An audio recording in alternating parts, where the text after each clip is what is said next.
In all the creation myths ever told, there is one question no one dares to look at directly.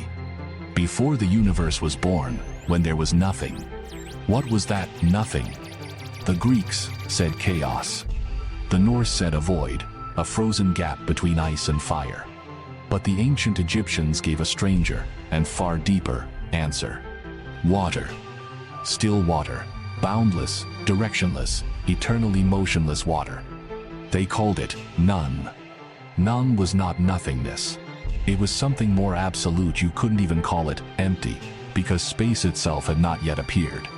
And in that eternal stillness, something moved. The ancient Egyptians called him Atum. He was not created by anyone. He made himself exist. The ancient Egyptian language had a specific word for this, Keper Jaseph, meaning he who became himself. Atum rose from none and summoned the first land, a solitary mound, lifting itself from the boundless water. The Egyptians called it the Ben-Ben stone. He stood there, alone, at the very first moment of the universe. Then, from his own body, he created the first pair of gods. Shu, god of air, and Tefnut, goddess of moisture. They joined, and gave birth to Geb, god of the earth, and Nut, goddess of the sky. And then came the most magnificent scene in all of creation. Shu lifted Nut's entire body, raising her high above his head. Her form arched into a great vault, and became the sky. Geb lay down beneath, and became the earth.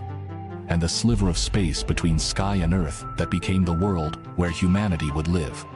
This image was carved into Egyptian murals, and carved again for 3,000 years. There is one thing the Egyptians never said, that none disappeared. They believed those primordial waters were still there, at the edge of the universe, waiting. They even believed that one day, when this world finally reached its end, everything would sink back into none. Not in an explosion, not in war, not in ice or fire, in silence, in stillness, in a return to the water.